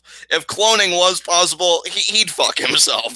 He'd leave Linda and he'd be like, I'm finally with someone that understands me. Like, I don't know, man. He's no, John, really because then that would be gay, and he can't have that. Yeah, not in the Trump administration where my wife's working, damn it. But yeah. Unless you believe the rumors about him and Pat Patterson back in the day. I never even knew those rumors were a thing. Oh my god. Oh, speaking of, I made this comment about Trump. Did we does that whole Ventura Trump interaction come? Like, when does that come on? I have it in my notes. Don't worry. Okay, yeah, because that was something fucking weird, man. Looking at it now. But what came after Brock Goldberg? Oh, actually, the whole McMahon thing. After the McMahon thing, we had our 8th match of the night, which was the 4-way SmackDown Tag Team title match. World's Greatest Tag Team, APA, Basham Brothers, and then what was left of Too Cool, Scotty, Too Hotty, and Rikishi. Yeah, not really much. Do we know what happened to Brian Christopher at this point, that he wasn't around? Was he injured? Did he get fired for something? Like, what was going down? I have no idea. I feel like I'm sure somebody in chat will fill us in, because we have a bunch of like historians in chat right now. We really do. You guys are awesome. But yeah, not really much to say about this match. I mean, Ash, you've already kind of expressed your sentiment somewhat that you felt like this is the weaker of the 2 sudden death fatal 4-way tag matches. I would certainly agree. Again, it's so weird seeing Bradshaw and the Bashams like here when you know where they'd be a year later as a unified front as the Cabinet. And really that's yeah. Brian Christopher was fired for cocaine, apparently, according to Kid Coheed. Oh my god. You know what? Not even going to touch that. I mean, the way he used to dance, is anyone surprised? Like, I wouldn't have been surprised if any of the members of Too Cool would have been fired for cocaine. Yeah. I mean, Scotty Too Hotty is a total cokehead. Look at it. I mean, he's not anymore. Like, he's a good dude now. He's a firefighter, I think. Like, yeah, I love Scotty Too Hotty now, but there's no way that he did the stuff that he did back in the day, and he did it all completely clean. Nah, I mean, again, not really going to touch that, but Charlie Haas was the real victim here because, I mean, he ate Stinkface. Dude, you can't call someone a victim when they're literally the least interesting part of a match. I mean, yeah, but that ass, though, like, why? Honestly, that ass made Charlie Haas more interesting. Yeah, I don't know, man. It just, I don't know. If I had to take that spot, I'd have fucking nightmares, so kudos to this day, I never, ever understood the appeal to Charlie Haas. Never. Like, even in Ring of Honor, the world's greatest tag team, or at the time, I think, I don't even remember. They wasn't the world's greatest tag team. It was something else, maybe like America's greatest tag team or something like that. But they changed their name, and even when they went to ROH, they were the most boring part of the show. Right. Oh, they call themselves wrestling's greatest tag team in Ring of Honor. That's right. But yeah, like, I love Shelton Benjamin just because he's like this freakish athlete. But, like, he has no charisma, he has no personality, and Charlie Haas is even worse. Yeah, I mean, I have to agree. Like, I love Shelton Benjamin at this time because of his freak athleticism. But again, you got to know how to talk or, you know, you're never going to walk. And he didn't know how to do it. And, you know, Rikishi and Scotty Too Hotty, they ultimately retained the titles. Their world's greatest tag team wasn't even a factor because, again, I don't remember certain things on this show. So going into it, I thought, okay, world's greatest tag team, they're going to win the titles, aren't they? You know, because I remember they retained the titles last year, Mania 19. No, Rikishi and Scotty, they retain after like a kind of a drop by Rikishi just planting that ass down, I believe, on Danny Basham, I want to say. Dude, honestly, I feel like someone, Cliff Mullen chat said, oh, he's no Chad Gable. To me, if you took everything about Chad Gable but just stretched him out so that he was as tall as Charlie Haas, he would already be a WWE champion. Yeah, I'm kind of... Because Chad Gable is everything you want in a superstar in WWE, except tall. Exactly. Yeah, it's like nuts, man. He literally has so much personality and charisma that some of it has rubbed off on Jason Jordan, who is about as vanilla as Shelton and Charlie were. Yeah, I mean, no denying that, dude. Absolutely not. And Charlie and Shawn, like, all they really had was the wrestling, and that wasn't even enough to win the WGTT titles. And Cole had a great quip. Like, I don't know how they call themselves the world's greatest tag team when they're not even the champions. And that didn't change after this. Rikishi and Scotty retain. Is there anything else you want to say about this match? Because, again, we already know kind of how you feel. No. But I mean, I already said, I think this is actually my least favorite match on the card, believe it or not. I wouldn't blame you. I wouldn't blame you. You know, this match is... But, I mean, since you're ready to move on, we might as well get to the weirdest part of this show, which is kind of, kind of saying something, because we had a lot of weird stuff happen on the show. I mean, let's be real. Vince McMahon showed vulnerability and humanity. That's the weirdest thing you're ever going to see, but it wasn't even the weirdest thing on the show. Because then Jesse Ventura gets in the ring and he says that he has an interview with a very special guest. Turns out the current president of the United States was in the crowd. So Jesse goes over and talks to Donald Trump and asks him if Donald Trump would be able to give Jesse Ventura moral and financial support if he got back into politics. I know. Oh, my God. And then Trump's like, oh, you know I would, Jesse. You know I would. And Jesse's like, oh, I think there needs to be a wrestler in the White House in 2008. And well, congratulations, because there's a WWE Hall of Famer in the White House in 2017. Thanks, Jesse. I wonder if Jesse looked on at that and then he remembered this interview and he was like, oh, my heart. Oh, like, it should have been me. Yeah, I was going to say, like, I know that Jesse Ventura is kind of a nut job who believes in conspiracy theories, but I would still rather have him in the White House than Donald.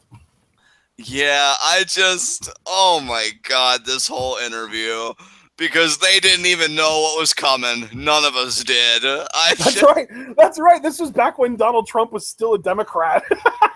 Yeah, I mean, Celebrity Apprentice, all that stuff. I feel like, wasn't there like an interview that he did for like Oprah or something, where he was like, I have no interest in becoming president right now, but if I ever would run, I would run as a Republican because those are the dumb people that are easy to manipulate. See, I've heard that quote was fake, because I remember, like, during the election cycle, that I heard a lot, and then I forget where I heard. So, yeah, the authenticity of the quote, I'm not definitively saying it was fake. I'm just saying, like, there's a debate about the authenticity of the quote. I mean, you're absolutely right. I don't know if there's any authenticity to that quote at all. It just seems like something Donald would say. Oh if he didn't say it, then props.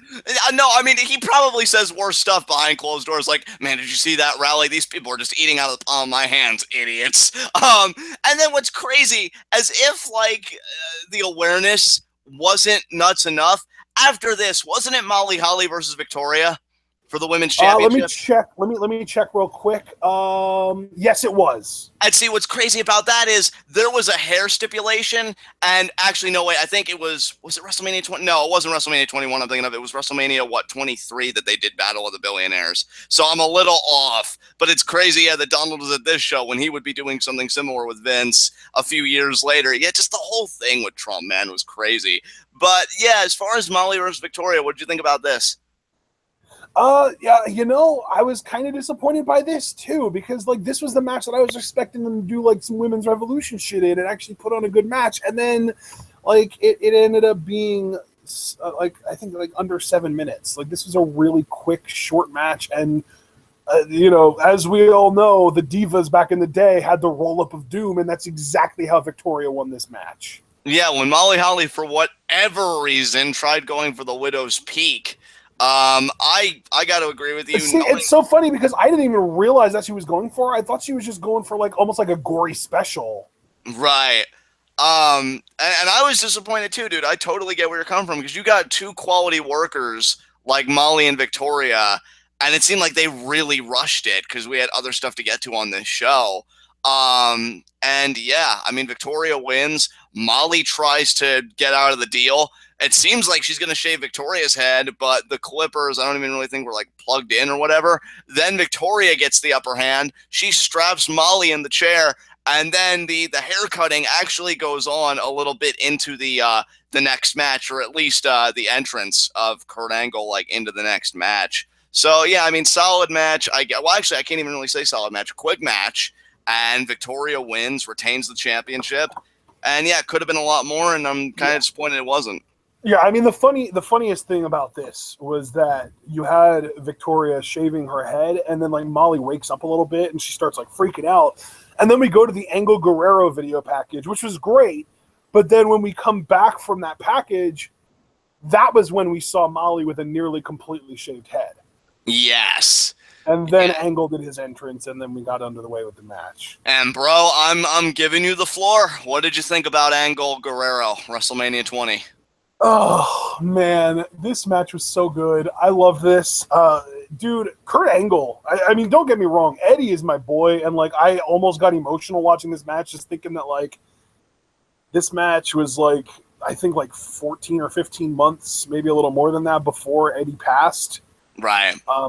But yeah, like I love the story in this match because early on, like during the video package, we saw the whole like Eddie Guerrero had his arms handcuffed behind his back thing, and the punches that Kurt was throwing while Eddie was handcuffed were brutal. And he threw very similar punches in this match, and it's like Eddie knew, like that registered with Eddie, like, oh, he's gonna try and do this to me again, and it fired him up. Yeah. Oh, yeah, I love that. And then we got the Three Amigos.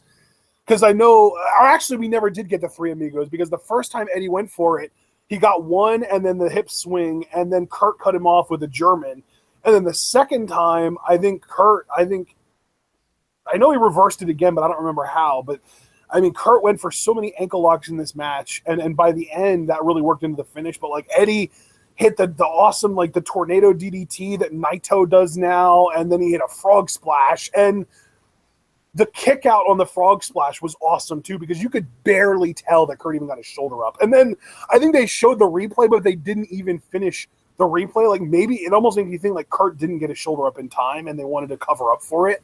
So like that was cool too. And then I mean, you get Eddie using his old tactics. Like Kurt keeps going for these ankle locks and Eddie buys into it and he's like, oh well, if Kurt's gonna keep going for it, I'm gonna trick him. Unties his left boot because that's the shoe that he's been, or that's the foot that Kurt has been working on this whole time. Kurt goes for the ankle lock. Eddie uses his right foot, I believe, or I might have this backwards. He might have undone his right boot and used his left foot to like push the boot off, and then he flips and it like Angle pulls away with the shoe, and then as he charges at Eddie catches him in a quick roll up and uses the ropes for leverage for the win. Yeah, bro, I'm so glad you got to talk about this match and what you loved about it because I told you it was interesting for me because I've seen this match a few times now, but I mean, it's still outstanding. But there seemed to be a little bit of a debate. I mean, I'm not talking like widespread, but you know, there is a bit of a divide. Like, was this match like really great? And I know some people like went on record and said, I found this match kind of disappointing given who was involved. To me, like it's obviously it's not like a 5-star match. Like I would probably give this like maybe like 4 4.25. Yeah. And, you know, for me, I'm definitely in the former camp. Like, I thoroughly enjoyed this match. I thought this was Well, I mean, great. if you had to give this match a star rating, what would you give it? I'd give it 4 stars. Yeah, maybe even 4, yeah. like 4.25. Yeah, that's like where I am. Like this isn't like a barn burner that's gonna like blow your mind away and make you realize that these are like the 2 best wrestlers in the world or anything. It was just a really solid match with a great storytelling element to it and a fun finish. I mean, I really appreciated the psychology in this match too, with like Angle working over the midsection of Guerrero early on because you know he missed that dive to the outside and he ate barricade. And yeah, like the video package is great. And what I love about the feud, if I could just speak about the feud as a whole, like it had build. Like, because even before Mania, before the Angle heel turn, like Angle got involved in the Guerrero family beef. Because remember, Chavo and Eddie, there was a fracture in their relationship at the time. Angle tried being the mediator. So that was like a while back. And then Eddie eliminates Angle in the SmackDown Royal Rumble. That's how he goes to No Way Out to face Brock. He eliminated Angle last. And so there are just little bits. And then you figure after this match, Angle becomes GM. He screws Eddie out of the championship, even though, again, it did seem like JBL did win the title fairly under that match's rules because it was Texas Bull Rope. And then they just do it all over again. He screws him in the steel cage match. Then they do SummerSlam. Like, this whole feud was so good. So good from a narrative perspective. And yeah, this particular chapter, WrestleMania, I thought these guys had a quality match. I thoroughly enjoyed it. They're beasts. And Eddie winning in typical fashion. I couldn't ask for a better finish. I love this. I don't know. Maybe there will be a debate like which match was better between the two. This match or the SummerSlam match they'd have a few months later. I don't even really remember the SummerSlam match, so I couldn't remark, but I thought this match was brilliant. So great stuff from both guys. Yeah, this was a lot of fun. So Eddie retains the world title, or the WWE title. I'm sorry, I mixed those up. And then we got another video package, this time for Kane and Undertaker. And this, like, the match itself surprised me, but the video package was great. Like, these guys, I mean, Kane was cutting his, like, summer of 2010 promos back in, like, late 2003. It's crazy. Yeah, I remember this feud too as a kid. God, my childhood wrestling-wise kicked ass. Because Kane is just like, my brother committed the most unpardonable sin. He became one of you. And, just saying, like, that's why I buried him alive. And then Undertaker's head games. I remember those Raws, man, where Kane would come out and Taker would just up the ante a little bit each week. And Kane finally stopping, like, The Undertaker is dead, dead, dead, dead, dead. Like, just seeming like he was coming undone at the seams. Yeah, the video package was great. This was one of the few times I actually dug Taker's entrance, because he had the Druids and Paul Bearer and the Torches, and Kane is just losing his shit. You're not real. You are not real. Just like trying to deny the reality in front of him. And then what proceeds, it isn't exactly a squash match because Kane gets offense, but let's make no mistake here. This was Undertaker's grand return. He owned Kane here. He really put him down. Well, and really, I mean, it wasn't just the Undertaker's big return. It was the dead man's big return. Exactly, because, this is where we have the transition from Biker Taker to Dead Man. And, this... You know what? For me, when I originally watched it again on my VHS, it was one of the weaker matches. And I feel like Taker didn't have a quality Mania match in my mind until the following year with Orton. I know a lot of people enjoyed the Flair match, and I did too, but I feel like 18, 19, and 20, I'm like, but his Orton match following year, I'm like, that's the shit I want, and then they ruined it again the following year by having him work with Mark Henry in a casket match. But, this match was fine for what it was. It was how you go put somebody my size in a casket? You know what? I'm gonna give you an 8.5. That got a good chuckle out of me. I love the spot. Like, if anything, just kind of made me laugh, and I'm like, oh, Kane, is when he chokeslams Taker, and he's laughing, like, look at the Undertaker now. I did it. See, Paul, that's why I should have been the favorite. Oh shit, you set up. Undertaker. Dude, I was hearing you doing those impressions while we were watching this, and I had to keep it together so bad. I'm like, don't you even. And then I had to look up, like, Paul Bearer getting buried in oatmeal, and then him getting put back in the meat locker. No, Undertaker! Just, I don't freaking know. But Taker gets the choke slam. Then he gets the tombstone with Matt, which Madison Square Garden was chanting for, which was really cool. And this is great. And then I remember the SmackDown after, when Undertaker, he shows up the closing minutes because it's Heyman lecturing Ray and Eddie, because I think the draft was coming up. And Taker comes out, and when he takes off his hat, oddly enough, he's wearing his bandana from his, like, American Biker Day, so it was almost like a fusion of the gimmicks. And Heyman's just like, oh my god! Like, he just didn't know what he was seeing, and then he got tombstone. So early Taker, when he came back, I was all about that shit. That might have actually been the closest period that I was a full-blown Taker mark, because I was really digging it, and I was rooting for him to regain the WWE Championship. And it was a great run, and it really all started here at WrestleMania 20 when he put Kane down. So Good stuff. You know what, though? I want to say I appreciate how well done the build was to this match, and I appreciate that if, like, from a storytelling perspective, it made sense for the Taker to put Kane down as quickly as he did, but I did kind of wish this would have gotten more time. I agree. I wish it would have gotten more time, and I wish it would have been more competitive. Because, again, it's not like Kane got completely bitched out, but this really was Taker's match here. Do you realize this match was less than a minute longer than Victoria Molly? And that doesn't surprise me. It really doesn't. Because I remember, again, watching this match You know, when I was younger, I'm like, man, that match really didn't last long. And it's a shame, again, because this was still, I think, when we had high hopes for Kane when he unmasked, like, oh, this monster heel, and they were just slowly chipping away at it, and this is another chip. So, yeah, I mean, that's my only kind of sour grapes about it. But it was all about the dead man, and for that, it was cool. And I think this made him 12-0 this Mania. So, yeah, nicely done there. So then we get the video package to end video packages. The Triple H, HBK, Chris Benoit video package. And I love, too, like, Max Landis really hit the nail on the head with his Wrestling Isn't Wrestling video, because that really is what this felt like. Like, it was Triple H wanting to have a singles match with HBK, and then HBK just being like, well, I mean, you know, he did win the Royal Rumble. Like, and Triple H was just like, but no, we're big, strong guys, and he's such a little guy. And here's the thing, dude. I mean, because remember from the video package, it's not like Shawn didn't have the same desire, because he straight up super kicked Benoit. And he's like, yeah, I know you won the Royal Rumble and everything, but my beef, though. And super kicks Benoit and signs the contract. I remember when I was a kid, I was so fucking pissed at this. I'm like, don't you fucking do this, Shawn. Like, I love it. Do not make me turn on you, Shawn. Shawn. Shawn.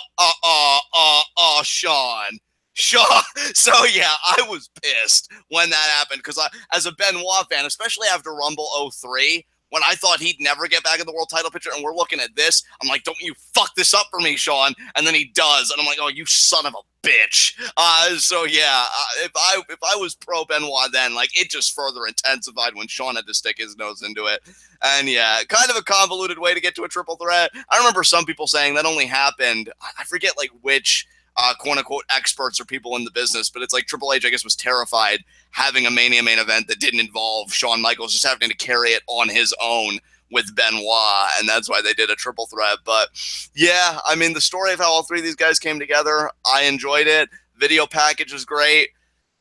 And then we get the match. What'd you think, partner? Dude, the funniest thing about what you just said to me is that this whole match, Triple H felt like he was phoning it in. Like, he wasn't even trying. Probably because he's like, I ain't gonna outdo Shawn, and this is like Benoit's first Mania main event. I'm gonna let these two guys have it. I'm just gonna get like the Triple heel spots. He really did, though. Like, this felt like Triple H just being like, you know, I could try, but these guys are in the match, and why would I do anything when they can just do all the work, and then I can just be the one that taps out at the end and have the big moment of someone going over me. Exactly. Yeah. I mean, so what did you think about the match, man? Like, where do you sit with it? Because I know, like, a lot of people, of course. I mean, don't get me wrong, the match was fine. I didn't think it was anything special or anything other than the finish. But to me, like, the theme of this match was way too much blood. Yeah, there was so much color in this, man. Especially Shawn Michaels. From Shawn Michaels, because he bladed, and then, like, it was the catapult spot where Benoit catapulted him into the corner. He bladed while he was laying on the ground before the catapult, and then he did the catapult, pretended like he cracked his head on the ring post, and then, like, you could just see it pouring down his face. Like, I know this wasn't, like, as bad as, like, the Guerrero thing or anything like that with JBL, but this was bad. Like, this wasn't, like, the worst blade job of all time, but I would argue it's in, like, the bottom 10 worst. I mean, I think the only reason I could forgive it was because this was supposed to be, like, this high-intensity main event, especially with Shawn and Triple H's hatred for each other. The only funny thing about that was that Benoit was the one that slingshotted Michaels into the ring post, so it wasn't even caused by Triple H. Triple H, though, did get opened up by Shawn because he got Irish whipped into the ring post.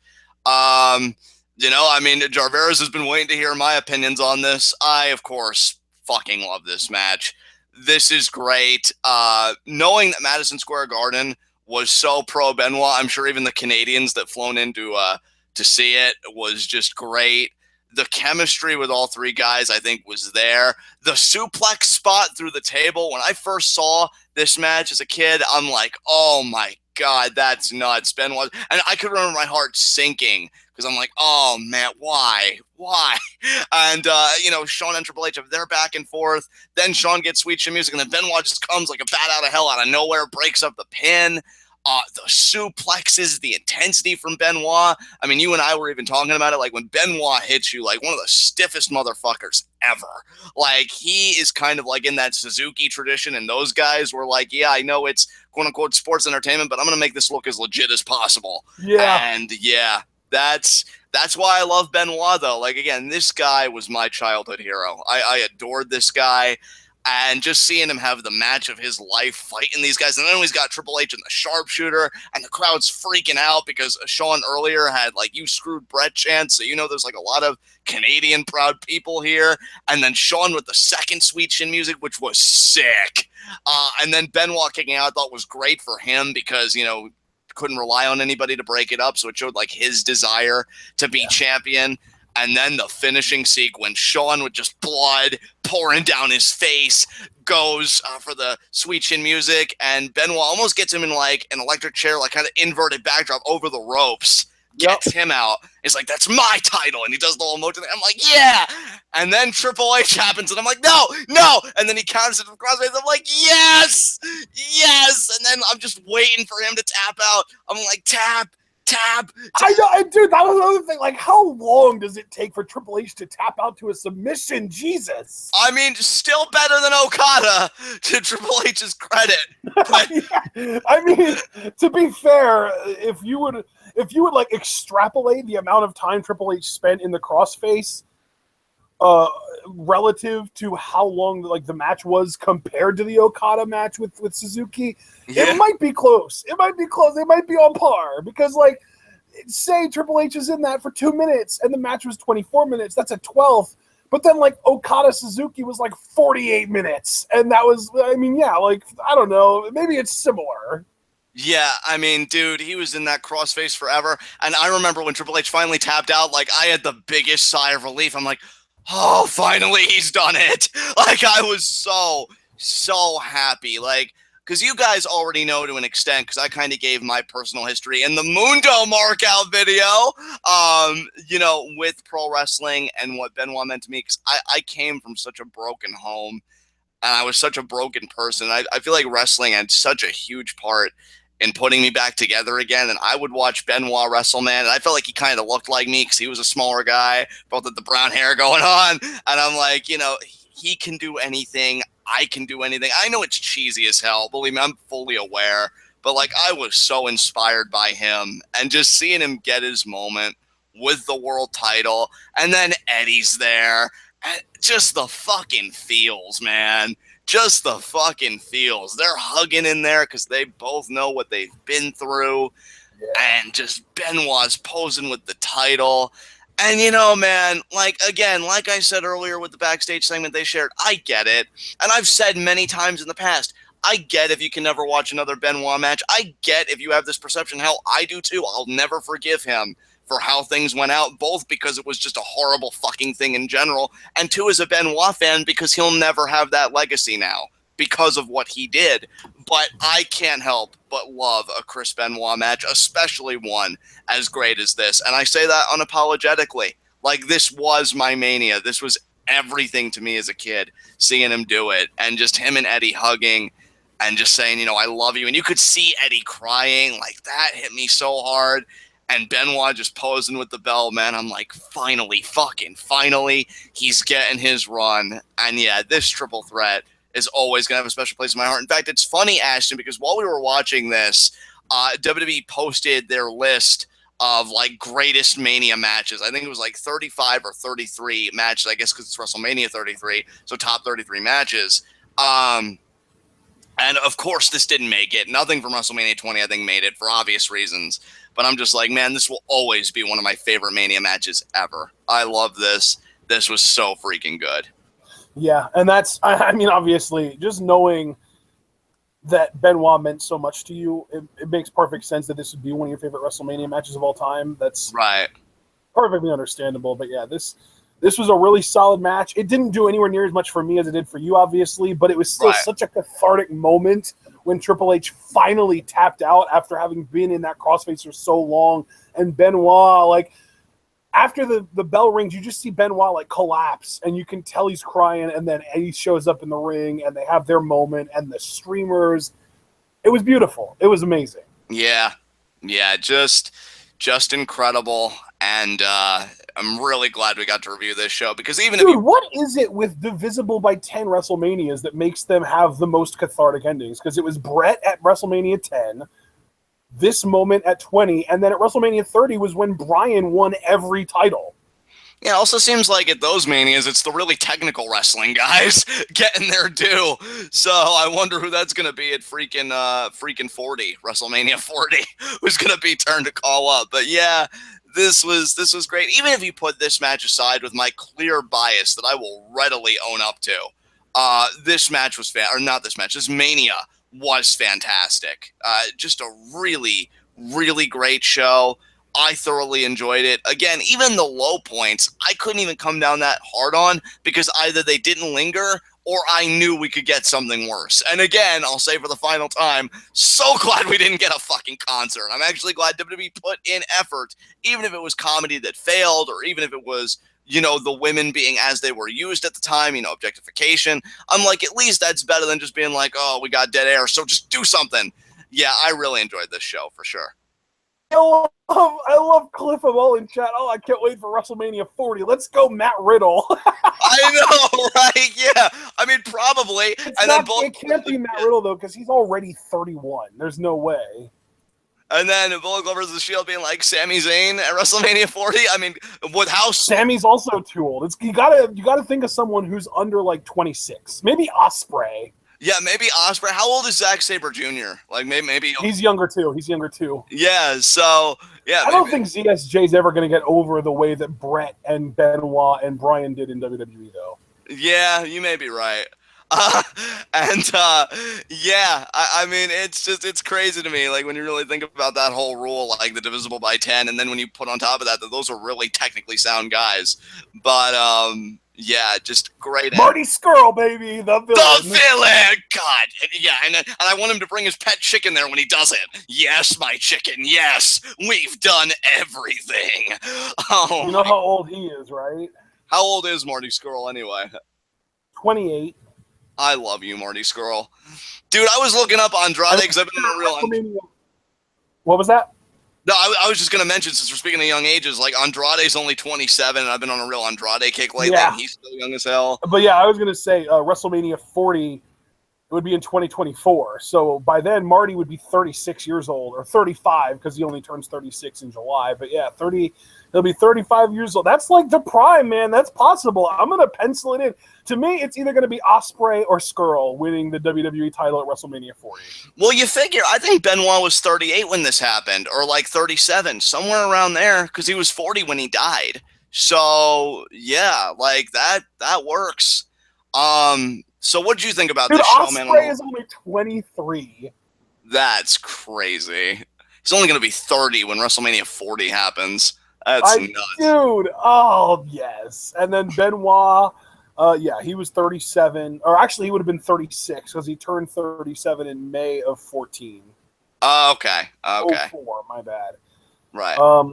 And the other guy I wanted to bring up, Ricochet, is also going to be one of those guys who's like 35 years old when WrestleMania 40 happens. So he's a name definitely you want to keep your eyes and ears open for, because if, like, the thing with WWE is, like, they don't like pushing really small people, but Ricochet is tall enough. He's like 6 feet, maybe 6'1", and he is ripped, and he speaks English without an accent, and he's got a great look, and he's the best wrestler in the world right now. So, like, I'm thinking Ricochet might be the guy at Mania 40. I've got it narrowed down to three options, not even four, three options. Ricochet, Ospreay, Scurll. And you know what? Because Scurll is that villain character and he's never really been known as a top babyface, I'm going to just say Ospreay or Ricochet between those two guys. Absolutely. And yeah, I love people that are like Roman Reigns, which they may not even be that.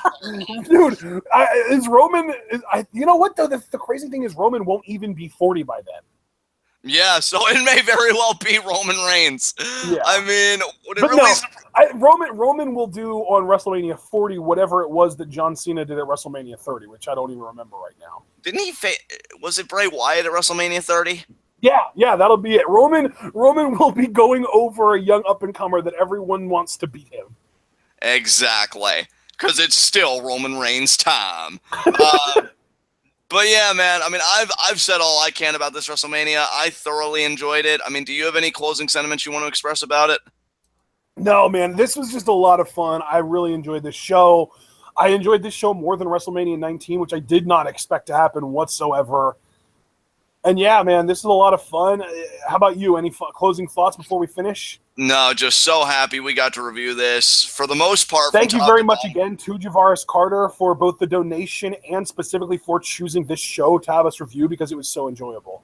Absolutely. I mean, this was amazing. I'll have to remember our enjoyment of this if WrestleMania 33 is what I think it's going to be, which we'll be sure to talk more about that beginning next week. WrestleMania 33? That's literally a week away. Exactly, because this was the first step on the road to TWitWoW Mania. Dude, the road is over. This is TWitWoW Mania. Yeah, that really is true. I mean, it really, yeah, because we've got so much coming at you guys. Yeah. I mean, it's already happened. I'm going to do it. I'm going to run down. I'm not going to do it in Hogan voice. I'm not going to do it in impressions because I don't want to finish this recording out of breath. But I will run down what we're doing over the course of the next 2 weeks. So today, ladies and gentlemen, obviously you just got finished listening to it. The WrestleMania 20 review is out of the way. Tomorrow night, Raw, TWitWoW, last Raw TWitWoW that we're probably ever going to do unless they have like an exceptional show and we decide to do one impromptu style. Tuesday night SmackDown, live reactions, obviously. Wednesday afternoon at 3 p.m., we are doing Lucha Rewatch Episode 4. We'll be covering Lucha Underground Season 2, Episodes 7 and 8. And then Wednesday night, NXT TWitWoW, as always. Thursday, we are going to be doing NXT TakeOver Orlando preview and predictions. Friday, on the earlier part of the day, like 3 p.m. Eastern Time, we will be doing our Q&A for March. And then at 8 p.m. Eastern Time, later on in the day, at our usual time slot that we would normally do Q&A, we'll be doing our WrestleMania 33 live preview and predictions. And then, I already said live reactions unintentionally, but guess what? We're doing live reactions to NXT TakeOver Orlando on Saturday, and WrestleMania 33 on Sunday, and Monday Night Raw on Monday, and SmackDown Live on Tuesday. And then that following Wednesday, we're going to be doing another Lucha Rewatch.